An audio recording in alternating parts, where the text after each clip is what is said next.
مسلم شریف کی طرف آتے ہیں، یعنی اس کی ایک روایت ہے، حضرت عائشہ صدیقہ رضی اللہ تعالی عنہا بیان کرتی ہیں کہ میں نے رسول اللہ صلی اللہ علیہ وسلم کو فرماتے ہوئے سنا کہ کھانے کی موجودگی میں نماز نہیں، لا صلاۃ بحضرۃ طعام، کسی کھانے کے حاضر ہونے کے وقت میں نماز نہیں،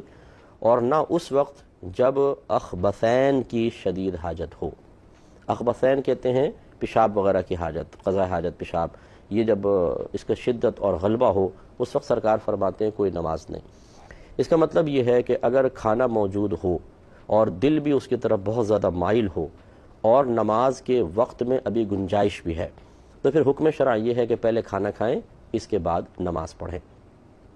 اس کی وجہ یہ ہے کہ ورنہ بعض لوگ جیسے چلو یار پہلے نماز سے فارغ ہو جائیں پھر بیٹھ کے آرام سے کھائیں گے، ان کا ذہن ایسا ہوتا ہے، کیونکہ ہم کھاتے بھی پھر جب اچھی اچھی چیزیں ہوتی ہیں نا تو پھر ہم چاہتے ہیں خوب ذرا نفس خوش ہو، ایک ایک لقمے سے خوش ہو، کمبینیشن ملائیں گے جس میں کیچپ میں تھوڑا سا چٹنی ہونی چاہیے، تھوڑا سا یہ، پھر منہ میں ڈال کے نفس سے پوچھتے ہیں ہاں بھی مزہ آ رہا ہے، وہ کہتے ہیں استاد بہت مزہ آ رہا ہے، لگے رہو شاباش، فلاں چیز بھی ملاؤ ذرا اور مزہ آئے گا۔ اب اگر پہلے کھانا کھانا اور پھر نماز تو پھر وہ اتنا نفس کو مزہ نہیں آتا کہ ابھی یار یہ نماز کی طرف بار بار دھیان جائے گا، اس لیے پہلے نماز پڑھ لے فارغ ہو جا پھر یکسوئی سے کھانا کھائیں گے۔ اب دیکھیں مزاج شرع دیکھیں اور ہماری نفس کی چلاکیاں دیکھیں۔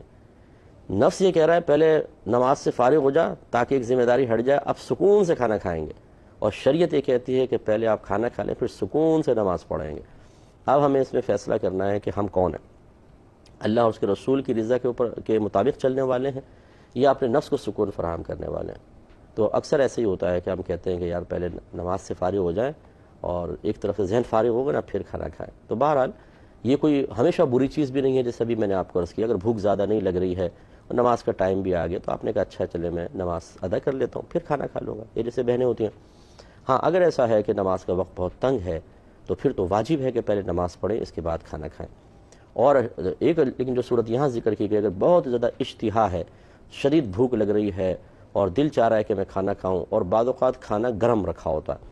ٹھنڈا کھانا بعض لوگوں کو عادت نہیں ہوتی، میری خود بھی عادت ہے کہ میں تھوڑا سا گرم سے مراد وہ نہیں کہ جو منہ جلائے، لیکن اتنا کہ تھوڑا بہت اس میں گرمی موجود ہو تو وہ طبیعت کو پسند آتا ہے۔ تو پھر وہ اگر ایسا ہے وہ سوچتا ہے اگر میں نماز پڑھوں گا ٹھنڈا ہو جائے گا پھر کھاؤں گا تو مسئلہ، تو پھر وہ پہلے کھانا کھا لے پھر نماز۔ اسی طرح اگر اس کا ذہن یہ کہتا ہے کہ اگر میں کھانا چھوڑ دوں گا تو بار بار توجہ میری کھانے کی طرف جائے گی اور نماز میں خشوع و خضوع نہیں رہے گا، تو اس کو پہلے پھر کھانا کھانا چاہیے جیسے یہ ہے۔ اب جیسے مثال کے طور پر آپ ایک شادی ہال میں بیٹھے ہوئے ہیں اور کھانا کھلنے والا ہے بالکل،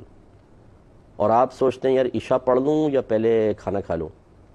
تو اب ہوتا یہ جب کھانا کھلتا ہے تو ہمارے یہاں آپ کو پتہ ہے کہ اس طرح کھانے پہ ٹوٹ پڑتے ہیں جیسے دشمن کی فوج سامنے صفے بنا کے کھڑی ہوئی ہے۔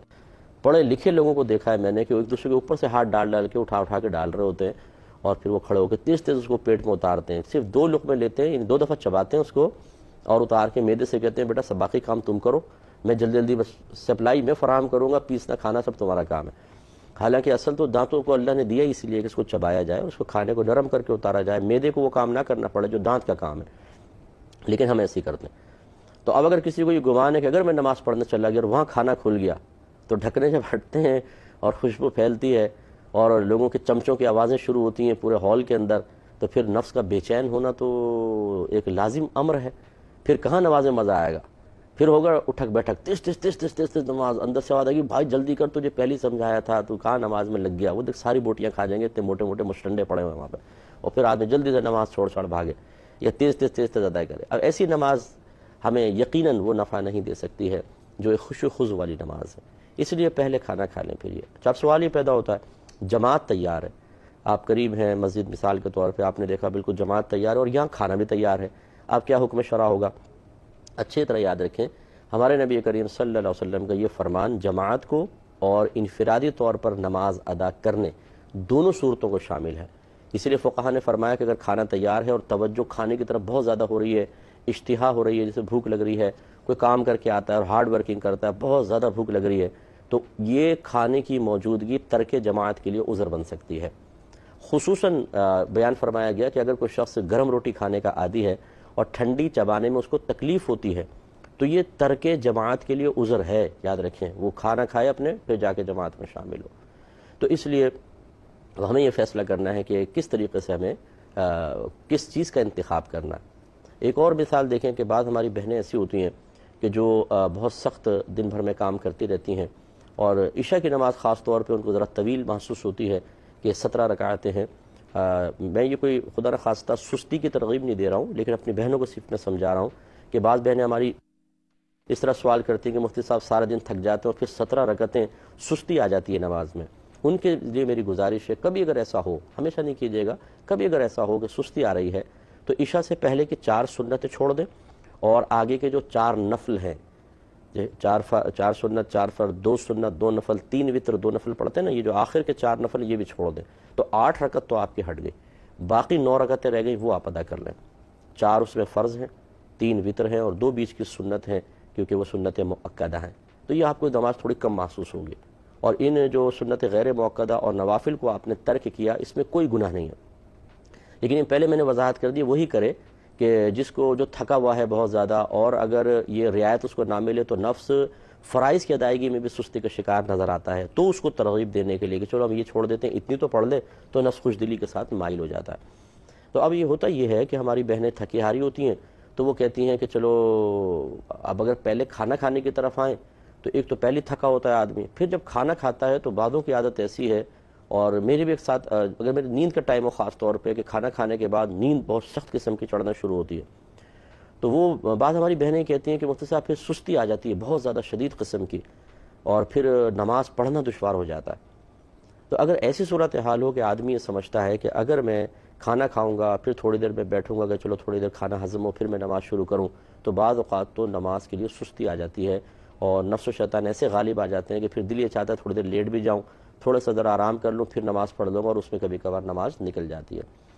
تو اس میں اب 2 صورتحال ہیں۔ پہلی چیز یہ ہوتی ہے کہ اسٹیپ وائز آدمی چلے، تو پہلی چیز تو یہ ہے کہ تھوڑا نرمی کا معاملہ رکھے، اور وہ یہ ہے کہ ایسی صورت میں آدمی نماز پڑھ لے اور پھر کھانا کھائے تاکہ یہ سچویشن ہی نہ آئے۔